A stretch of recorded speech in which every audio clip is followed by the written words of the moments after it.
Welcome to Twisted Truths, where betrayal meets brutal payback, and where the most unexpected twists expose what people are really capable of. This story isn't just shocking, it's personal. My name is Frank Calderon. I'm 41 years old, and for most of my adult life, I've worked under my father and younger brother in our family business, Calderon Technologies. My father, Walter Calderon, founded the company decades ago, turning a modest hardware supply operation into one of Seattle's most trusted tech logistics firms. Or at least, that's what the press releases said. Behind closed doors, Calderon Technologies was a toxic empire built on control, manipulation, and silence. And me? I was the quiet, compliant son. The chief financial officer in title, but not in power. Walter and my younger brother, Alex, ran the show. I was the paper pusher they needed to keep up appearances, to nod and sign whatever they shoved in front of me. I knew I was being used. I knew Alex resented me. But what I didn't know, what I couldn't have imagined, was that they were plotting to destroy me. The betrayal came not with a bang, but with a conference room. It was a Tuesday morning. The sunlight bounced off the sleek glass walls of the 19th floor boardroom as I took my seat. Walter sat at the head of the table, imposing as ever. His silver hair was sharp, his navy suit tailored within an inch of its life. Alex lounged beside him, grinning like a shark that had just spotted blood. "Frank," my father began coldly, "we need to talk about some discrepancies in the books." I blinked. Discrepancies? Walter slid a folder across the table. I opened it, heart hammering. Page after page, bank transfers, shell accounts, wire movements with my signature. Red ink circled totals, $10.2 million. Every single document looked real. Too real. "This is fraud, Frank," Alex said, his tone smooth. "Serious fraud. I didn't authorize any of this," I stammered. "I never saw these." "You signed them," Walter snapped. "Your name is on every transfer. You're the CFO. You're responsible." I felt the floor vanish beneath me. I only signed what you two told me to. You said the paperwork was routine. "That's not going to hold in court," Walter said flatly. "We've already contacted legal counsel." "In court?" "Yes," Alex said with a shrug. "Unless you'd prefer to settle quietly. Resign. Take the fall. Protect the company." My mouth went dry. My father, the man I'd looked up to, feared, tried so hard to please, was feeding me to the wolves. And Alex, his smug grin told me everything. He'd waited for this moment. He'd orchestrated it. They didn't just want me out. They wanted me ruined. And worst of all, they'd already begun. The days that followed were a blur of nausea, fear, and silence. I was suspended from Calderon Technologies, pending investigation. My company email was shut down. My badge stopped working. And then came the subpoena. I was being charged with embezzlement. Walter didn't call. Alex didn't even pretend. My mother, long divorced and distanced from Walter's empire, called once, but I could tell she was terrified to be involved. I'd never felt so alone. At home, I tried to pretend things were fine. My wife, Lena, saw right through me. She found me one night curled up on the floor of our bathroom, shaking. I couldn't even hide it anymore. "They're going to destroy me," I whispered. She held me for a long time. "Frank, you're not alone. We're going to fight this." "But how?" Walter had money, lawyers, connections. And I had nothing, except our son, Tyler. Tyler was 13. Brilliant, kind, and far too perceptive. He knew something was wrong. He stopped playing his games and started staying up late, watching me study papers with bloodshot eyes. "Why are you letting them do this to you?" he asked one night. I didn't know how to answer. I was his dad. And I was supposed to be strong. But all I felt was broken. Then one night, he walked into my office with a flash drive. "I want you to see this," he said, quiet but firm. "I've been looking into something." I opened the files. What I saw made my heart stop. Surveillance video. Snippets of recorded audio. Documents from the company network that even I hadn't seen. "Tyler, how did you get this?" "I used the network credentials on the company laptop you brought home last month. They never deactivated it. I copied the backup files. And I found something. Something big. Walter and Alex hadn't just framed me. They were covering up a years-long slush fund, embezzling millions for personal use while pinning the losses on me. The shock nearly broke me. But what followed was the beginning of something else. Not fear.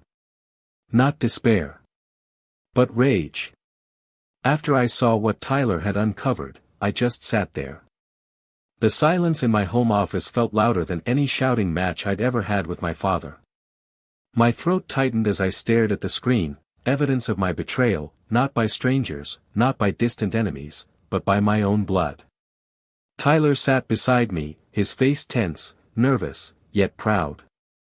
"They didn't cover their tracks as well as they thought," he said quietly. How did you even know where to look?" I finally asked, my voice hoarse. He shrugged, like it was obvious. "I listen. Grandpa and Uncle Alex talk too loud when they think no one's around. And I've seen how they treat you." I wanted to help. I looked at him, not just as my son, but as someone far wiser than his age. There was something terrifying and beautiful in that moment. He hadn't just found a way to help me. He had uncovered what grown men with law degrees and titles hadn't dared to touch. I scrolled through the files. In one folder, a series of emails between Walter and Alex outlined wire transfers to offshore accounts, money labeled as consulting fees, technology development grants, and other shell designations. These weren't the fake transactions they pinned on me, these were the real ones. And in one particularly damning audio clip, Walter's voice spoke as clear as day. "Frank doesn't ask questions. That's why he's perfect. All we need is one fall guy if the feds ever sniff around." Then Alex responded, laughing. "And he signs everything. It'll look like his idea." I covered my mouth. The room was spinning. My hands shook. Lena walked in, holding 2 mugs of tea. When she saw my face, she froze. "Frank?" I turned the laptop so she could see. She sat down slowly. They planned everything." "My God." Tyler leaned forward. "There's more. The backup logs show that Uncle Alex used Dad's CFO login to initiate several fake transactions the week before this all started. And the timestamps, Dad couldn't have signed them. He was home. I checked." Lena looked at me, stunned. "This is enough to clear your name, right?" I shook my head. "Maybe. But it's not just about clearing my name now." I closed the laptop, the fury rising in my chest. They wanted to erase me. Leave me in ruins. I'm not just going to walk away and say I'm innocent. I looked at Tyler. I'm going to burn them down. The next day, I scheduled a meeting with my lawyer, Margot Lane, an old friend from college who had taken my case when everyone else turned their backs. When I showed her the evidence, she blinked. "Frank, this changes everything." "But it's not admissible, is it?" I asked. "Tyler hacked into their system." Margot nodded slowly. "Some of it might not be. But the emails and audio, if we can find any corroboration through legal channels, we can use it. Especially if we can get an insider to testify." "I have one more name," Tyler said, speaking up. "Check for a woman named Amanda Truitt. She was part of their accounting department. I think she left a few months ago." Margot's eyes narrowed. If she's willing to talk, we might have a shot. We dug deeper that night. Tyler pulled metadata, deleted files, archived backups. Every discovery made the pit in my stomach grow. I hadn't just been betrayed. I'd been chosen, deliberately and cruelly, because they knew I wouldn't fight back. They were right. I hadn't. Until now. 2 days later, I found Amanda. She worked at a small coffee shop in Capitol Hill. When I walked in, she froze. "Frank?" I nodded. "I just need a minute of your time." She stepped outside with me. The guilt was written all over her face. I didn't know what they were doing, at first. But when I found out, I couldn't stay. I didn't want to be part of it. "Will you testify?" I asked. Her eyes widened. "Against Walter and Alex? They'll destroy me." "They already tried to destroy me," I said. "I just need someone to tell the truth." Amanda looked at me, then at the flash drive in my hand. Slowly, she nodded. "I'll do it." I walked away from that meeting with a fire I hadn't felt in years. Walter Calderon built his empire on control. Alex built his career on manipulation. But now, they didn't know what I had. They didn't know what Tyler had done. And they didn't know that the man they tried to break was finally standing. I always thought revenge was about rage. About fire and fists and shouting matches. But that wasn't what this was. This wasn't about anger anymore. This was about precision. And for the first time in my life, I had clarity. Amanda agreed to help. We met with Margot in private, where Amanda gave a sworn statement describing how Alex had ordered her to process doctored entries in the ledger using my digital signature. She had emails, Slack messages, even printed memos, signed by Alex. "I should have spoken up sooner," she whispered. I placed a hand on hers. "You're speaking up now. That's what matters." Margot smiled, the way a chess player does when she's 2 moves from checkmate. "If we present this carefully," she said, "we'll crack them from the inside." That night, I sat with Lena and Tyler at the dinner table. For the first time in weeks, I wasn't picking at my food. "I need to go back," I said. "Back?" Lena asked. "To Calderon Technologies." I nodded. "Not as an employee. As someone watching. Gathering. If they see me as broken and scared, they won't be careful. And that's when they'll slip." Tyler leaned forward. "You want to spy on them?" "I want to let them think they've won." It started with the quiet visits. I walked past the building on 5th Avenue where my name was still printed on the lobby directory. I chatted with security. I waved at employees. I reminded everyone I was still around, without confronting anything directly. The whispers started immediately. "Is he coming back? Did the board reinstate him? Why hasn't he been arrested yet?" Walter and Alex didn't like uncertainty. They thrived on fear. And fear needed silence to grow. So I broke that silence. I gave an exclusive interview to a mid-tier local business blog. Just enough to stir the waters. I said I couldn't comment on the allegations but had full confidence that the truth would come out. Then I contacted a former IT manager who owed me a favor. He still had access to the company's archive server. And then Tyler worked his magic. He created a script, a silent data crawler that would flag any document with terms like wire transfer, signature authorization, or offshore. It ran quietly, discreetly, behind the scenes. And within days, it unearthed more forged approvals. More falsified records. They were sloppy. Overconfident. And I was about to use that against them. Meanwhile, Margot began preparing a surprise motion, a civil countersuit for defamation and fraudulent misrepresentation. "Let's hit them on 2 fronts," she said.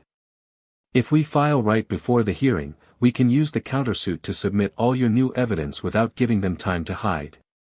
The more we gathered, the more dangerous things became. One night, I came home to find our mailbox torn open. Another time, a strange car idled across the street for an hour. Lena grew increasingly anxious. They're watching us. They're desperate, I said. And scared. The day before our court hearing, I met one last time with Amanda and Margot in a downtown cafe.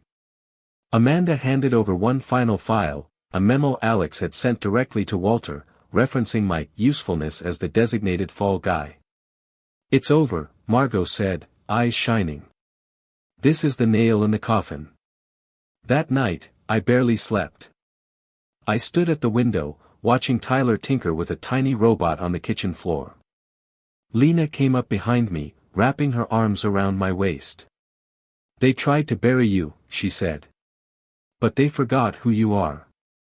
I kissed her forehead. They're about to remember. The morning of the hearing felt like standing at the edge of a cliff. The courthouse steps were already flanked with cameras. Not the big national names, but enough local reporters with microphones and cheap suits to get the word out. The kind of attention Walter and Alex hated, uncontrolled, unpredictable. Lena held my hand as we walked through the crowd. Tyler stayed home with my sister, under strict orders not to touch his laptop unless it was absolutely necessary. As we entered the building, Margot whispered, "Remember, stay calm. We don't need fireworks, we just need the fuse." The courtroom was colder than I remembered. My father sat at the front with that same granite face he'd always used to scare board members. Alex leaned back in his chair like he was at a photo shoot, smug as ever. When I entered, Walter looked at me, really looked at me, for the first time in years. He didn't see the scared son anymore. He saw something he couldn't control.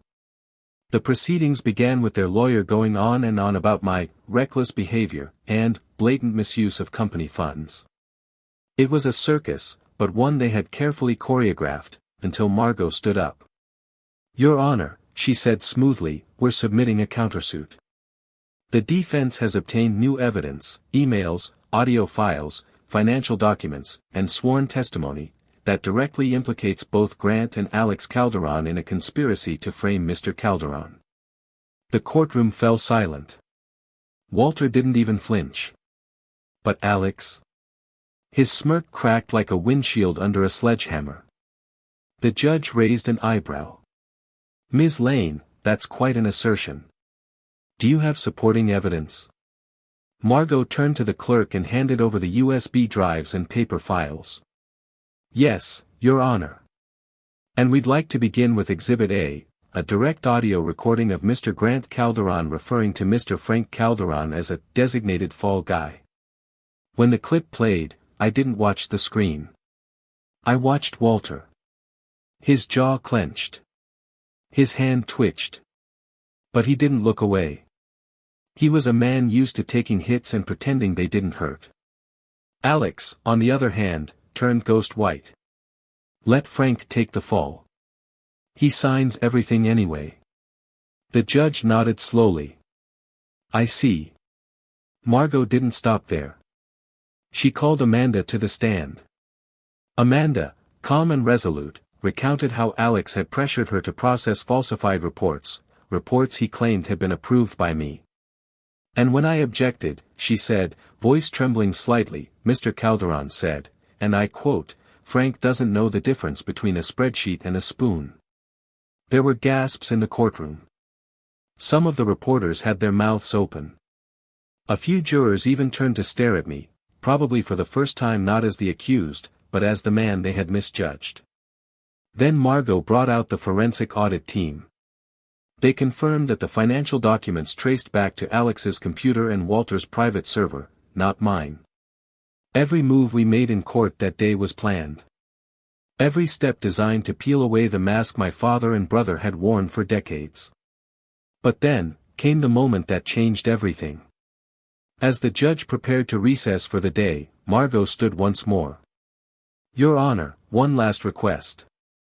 We would like to call Tyler Calderon to the stand." My breath caught in my chest. I turned to Margot sharply. Are you sure? She nodded. It's time. The judge looked confused. Isn't he the defendant's son? Yes, Margot replied. But he has direct evidence and knowledge of the events in question. Tyler walked in, dressed neatly in a blazer, his backpack slung over one shoulder. He looked small, but as he stepped onto the stand and was sworn in, I saw it again, the fire in his eyes. Tyler, Margot began softly, can you tell us what you did the day you accessed your grandfather's files? And Tyler did. Clear. Calm. Honest. He explained how he used my old company laptop. How he traced network activity.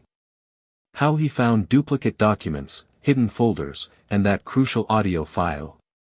He described how the timestamps didn't match my schedule, how some were made while I was home or at school with him. Why did you do all this? Margot asked gently. Tyler looked over at me. Because my dad's not a thief, he said. And because I got tired of watching people treat him like he doesn't matter. 5 words.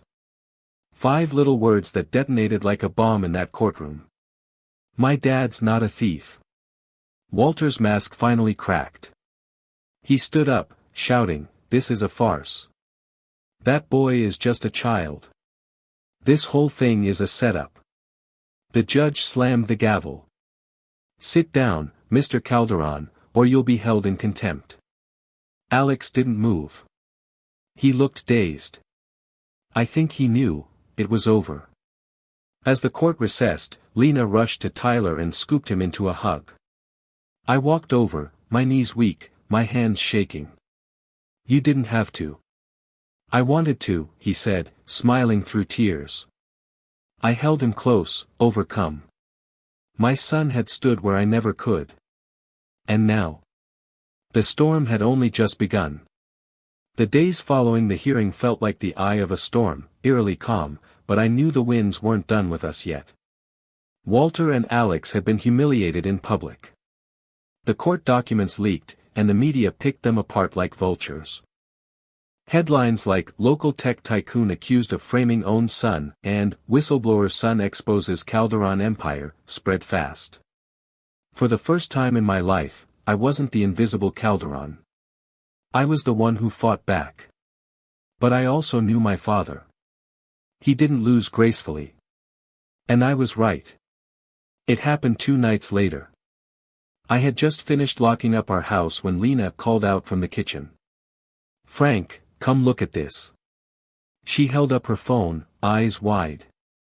A new article, no, a smear piece, on a shady blog linked to one of Walter's old friends.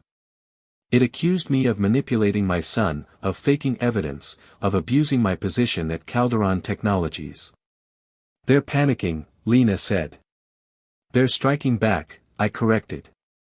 We weren't surprised when, the next morning, Walter filed a countersuit claiming I had orchestrated the fraud. That I had used Tyler's skills to fabricate everything. That I was retaliating for being passed over for promotion. It was pure theater. And it got worse. Walter and Alex brought in a digital forensics expert, of their own, someone with a padded resume and a slippery past. He claimed the video files Tyler uncovered could have been deepfaked. That timestamps could have been tampered with. Even the audio? Easily generated by AI, he said. For a moment, I felt the panic creeping back. Like the ground under me was breaking again. But Margot leaned over and whispered, let them overreach. The bigger the lie, the harder it falls.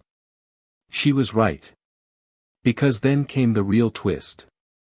The very next day, Amanda, our brave accountant, called me in a panic. Frank, someone broke into my apartment last night. What? Are you okay? I'm fine. Nothing taken. But my laptop's gone. And my file box. The one with the originals. My blood ran cold. I knew exactly who was behind it. They were trying to erase the truth. I met Amanda at a cafe and gave her a burner phone. If anything happens again, you call me directly. And Margot. They won't stop, she said.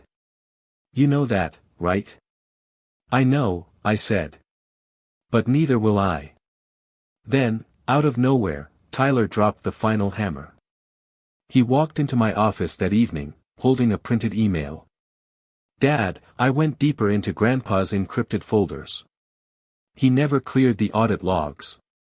I found this. I took the page from his hand. My jaw dropped. It was a direct message chain, between Walter and someone named Jim Hardwell, a foreign investor. The message outlined plans to move funds offshore, blame Frank, and sell the company quietly before a full investigation caught wind. And it was signed. We'll use Frank until the boat sinks. Then throw him overboard. W. This wasn't just revenge now. This was conspiracy. Margot's face turned red when she saw it. We're escalating this to the Attorney General's office. Today. The next court session was explosive. Margot didn't wait. She stood, voice clear and cold. Your Honor, we submit newly discovered correspondence that indicates an international conspiracy to commit corporate fraud. We also request immediate subpoena of Calderon Technologies' offshore financial activities and communications with a Mr. Jim Hardwell. The judge's face was unreadable. But he turned slowly toward Walter and Alex. Do you have anything to say? Walter opened his mouth, then stopped. For once, he had no script. No smirk. No plan. Alex looked like he was going to be sick. And then. Walter stood up. Your Honor, he said. I'd like to request a private recess to speak with my counsel. We were stunned. When court resumed 45 minutes later, the bomb dropped. Walter had agreed to a deal. He would confess to orchestrating the fraud, if Alex was spared from criminal charges. I couldn't believe what I was hearing. The same man who raised me to believe weakness was a sin, was folding to protect Alex. Margot leaned in. This could be a trap.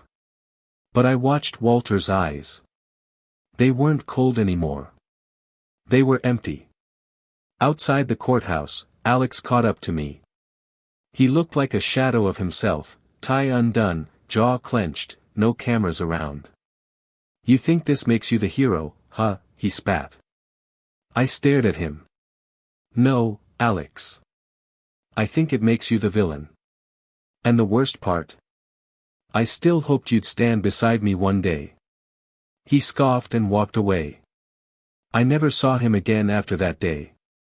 Walter Calderon stood in court 3 weeks later and pled guilty to orchestrating a multimillion-dollar fraud scheme against his own company, and against me, his son. I sat in the front row beside Lena and Tyler.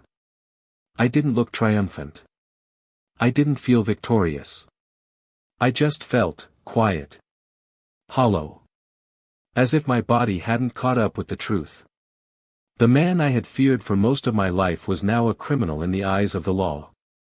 The headlines went wild. Calderon patriarch pleads guilty in shocking betrayal of son.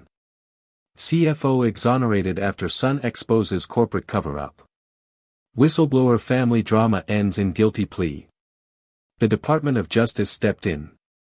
Walter was sentenced to 6 years in federal prison. His assets were frozen pending restitution. He didn't say a word as he was led away in handcuffs, just glanced at me, and for the first time in my life, I saw fear behind his eyes. He wasn't afraid of prison. He was afraid of being powerless. Alex, meanwhile, walked free, but not without consequence. The board of directors forced him to resign. Every client pulled out. His name became poison in Seattle's business circles. He vanished not long after, and I heard whispers he'd left the country. I never confirmed it. I didn't care to. But the twist no one saw coming. The board offered me the CEO position. Twice. I declined both times. You're really walking away? Margot asked as we sat at our favorite coffee shop, weeks after everything ended. I'm not meant for thrones, I said.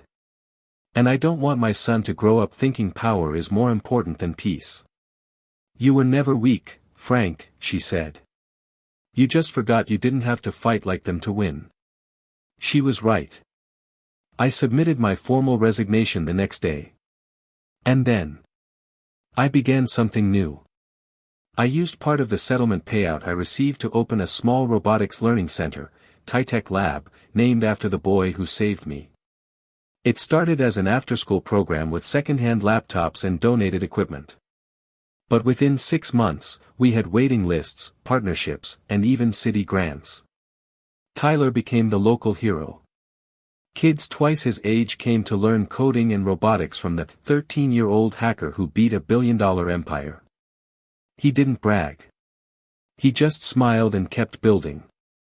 Lena took over operations and budgeting, something she always had a knack for. She handled everything from snack donations to hiring staff. We became a team, not in survival mode anymore, but in growth. And me? I taught the Saturday classes. Not because I had to. Because I wanted to. My mom came by more often, too. After Walter's sentencing, she filed for divorce. 40 years too late, she told me one afternoon as we walked through a park near the lab, but I'm free now. I hugged her. You were always stronger than you knew, I whispered. So were you, she said. Months passed. Then, one day, Tyler came into my office holding a sealed envelope. He looked nervous. I submitted your story to a national tech journal. Under a pseudonym. They want to publish it. I raised an eyebrow. You did what? He grinned sheepishly. The world needs to hear it, Dad. I read the cover letter.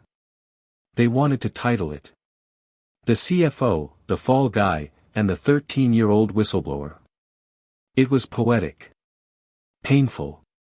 Honest. I nodded. Let's do it. The story went viral. People from around the country wrote in. Fathers, sons, employees who had been stepped on by people like Walter and Alex. I even got a letter from a woman who said she had stayed in an abusive corporate job for years until she read our story and walked away. The ripple was real. 1 year later, I stood in front of a class of 5th graders, showing them how to code their first robots. As I looked around, I thought back to those years spent behind a desk, under my father's shadow. Years I thought I'd wasted. Years I thought I'd lost. But I hadn't. They had made me who I was. And I had finally chosen who I wanted to become. Not the CFO of a cold empire. But a father. A builder. A teacher. And a man who stood up, finally, for himself. In the end, truth has a way of surfacing, even if it comes twisted through pain and betrayal. As one wise voice once said, sometimes your greatest enemy was once your closest ally. If this story struck a chord with you, let us know in the comments. And don't forget to subscribe, share, and spread the word, because justice deserves to be heard.